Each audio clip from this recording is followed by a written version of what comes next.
What are the best exercises that you should be doing? You could watch 100 different YouTube videos and find 100 completely different lists. Sure, there's going to be certain similarities, but it really depends on the individual, their goals, their personal preferences, their life experiences. Like, is a barbell back squat better than a hack squat? Is it better than a dumbbell split squat?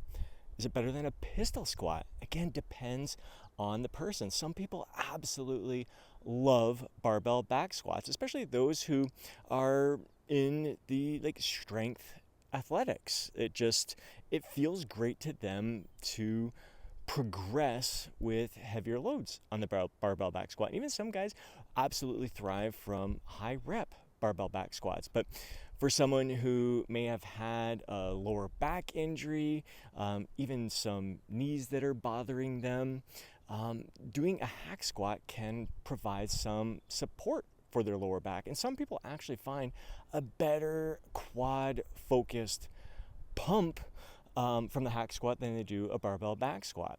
Pistol squat is great for people who are into calisthenics or kind of building up their quote unquote functional strength. There's some guys who would argue that a pistol squat isn't so good because you can't load it up all that much. There's some guys who can lift a whole bunch of weight on the barbell back squat and even the hack squat, and they can't perform a pistol squat because they don't have the strength through that particular movement pattern, or they don't have the coordination or the balance to perform that exercise.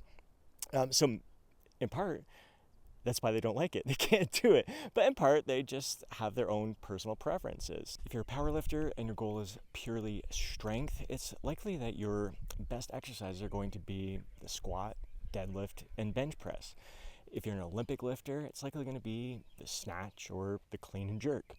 If your goal is purely fat loss and you want to focus on exercises that are going to give you the greatest calorie burn, it's likely going to be focusing mostly on compound lifts and explosive movements. If you're an athlete, it may be plyometrics and, again, explosive movements. If your goal is purely muscle building, back 25 years ago when I first started coaching, we used to list and rate the best exercises per muscle group based on anatomy, biomechanics, and EMG studies, which measured the surface level activity of the muscles, which definitely had its flaws and its limitations. People were very critical of it, but it was a tool that some of us use. Nowadays, you see a lot of coaches who are basing it on the direction of the muscle fibers. Some are measuring it based on the stretch-mediated hypertrophy that you're going to gain from it through a full range of motion there.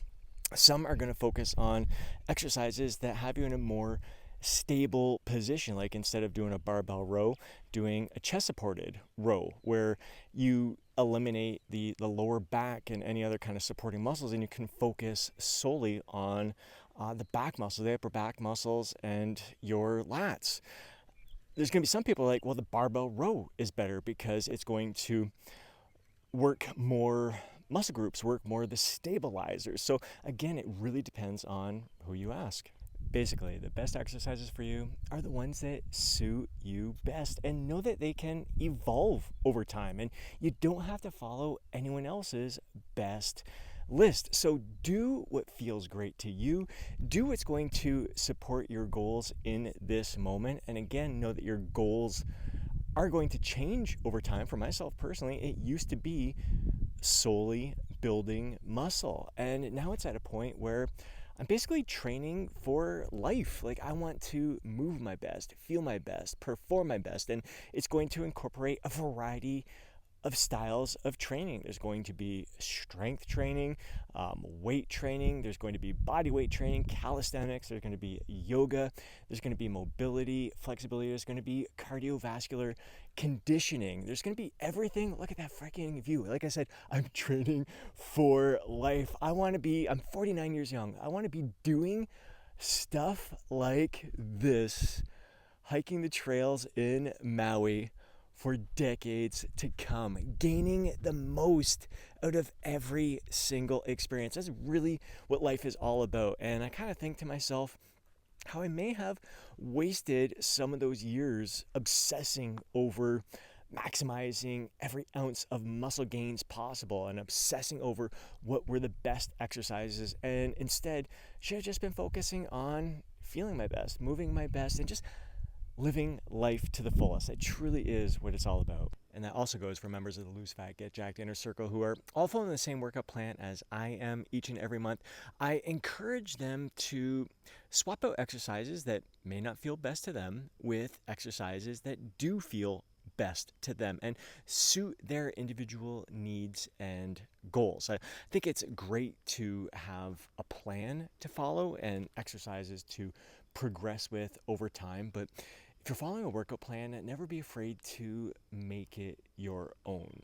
Make those adjustments, make those swaps with exercises that suit you best and are going to allow you to thrive in this moment, to live your life to the fullest, to achieve the goals that you have set for yourself. And we all have different goals, and our goals are going to evolve over time. So don't get stuck thinking that someone's list out there that promotes optimized muscle gains from certain exercises. If some of those exercises don't feel right to you, it's okay to swap them out. Come up with your own list and listen to your body. It always comes down to having a heightened sense of awareness to what feels best to you.